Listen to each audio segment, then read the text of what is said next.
زعفران په نړۍ کې ښه ګرم بازار لري. افغانستان یو له هغو هیوادونو شمیرل کیږي چې زعفران یې په نړیواله کچه شهرت لري او په هیواد دننه یې د ښځینو په ګډون ډیرو خلکو ته د کار زمینه هم برابره کړې ده. زعفران لومړی د افغانستان په هرات ولایت کې ډیر کرل کېدل، خو اوس یې چې کروندګر د حاصلاتو له ګټې څخه برخمن شوي دي، کښت یې د افغانستان له 40 ولایتونو څخه په 21 ولایتونو کې دود شوی دی. مقدار به مو زحمت کشید د زعفرانو ښه تولید ډیر زحمت ته اړتیا لري. هر څومره چې زحمت ډیر کوي هغومره به ډیر او ښه تولید ولري. د هغه کوډ، اوبه او سره په وخت ورکول. له خپل کاره ډیر خوشحاله یم چې په خپله سیمه کې راته د کار زمینه مساعده شوې ده.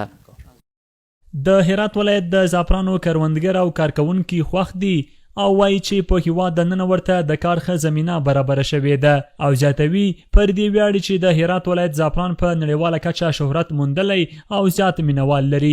د دوی په خبره هرات ولایت دی چې هر کال د زعفرانو په حاصلاتو کې زیاتوالی راځي او ډیر شمیر بزګران یې په کرنه بوخت دي. موږ له خپل کاره 100 سلنه راضي یو. دا چې په کور دننه راته د کار زمینه مساعده ده. زعفران چې کله کرل کیږي نو په لومړیو کې ډیره خواري غواړي. کله چې 2 یا 3 کاله پرې ووځي نو حاصل یې څو چنده ډیر او ښه کیږي. دلته له سهاره تر ماښامه کار کوو. نو تاسې ته خو معلومه ده چې د هرات زعفران په نړیواله کچه د نوم درلودونکي دي. په هرات ولایت کې انجینر فرید هغه بزګر دی چې په شاوخوا 80 جریبه ځمکه یې زعفران کرلی دي. نوموړی وایي راتلونکي کال داسې پلان لري چې د 200 جریبه په شاوخوا کې د زعفرانو کښت وکړي. همې پروژې کښت زعفران د زعفرانو د کښت یا د پروژه د هرات ولایت په مشقندک سیمه کې ده. دلته ما په شاوخوا 80 جریبه ځمکه زعفران کرلی چې الحمدلله ښه نتیجه یې ورکړې ده او له بلې خوا راسره لسګونه کسان په کار اخته دي چې هره ورځ راسره شاوخوا 80 نفره کار کوي.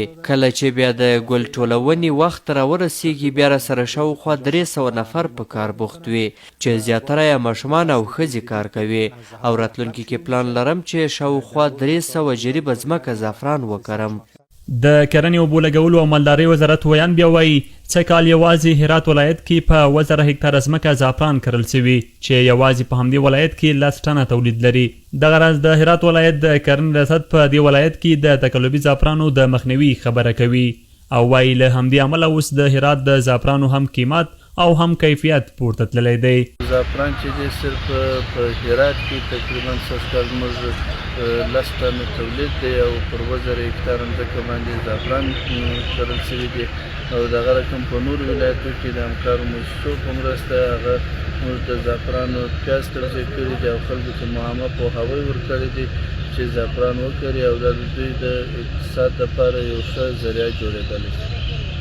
موږ خپله کم زعفران په هرات کې لرو هغه ډیر د پخوا په نسبت باندې چې تیر وختو کې قیمت په 60,000 څو تر 15,000 پورې و او اوس الحمدلله د 1 لک څخه څو تر 60,000 پورې قیمت دی د 1 کیلو.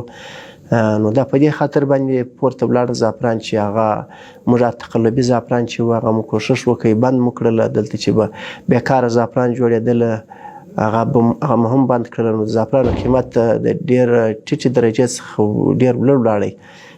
د یادونې وړ ده چې د افغانستان زعفرانو ته په داسې حال کې په نړیواله درجهبندۍ کې لومړی مقام ورکړل شوی چې لا تر اوسه هم په هیواد دننه د زعفران د پروسس او بسته‌بندۍ په برخه کې ډېرې ستونزې شته او په معیاري ډول ورته کار نه دی شوی.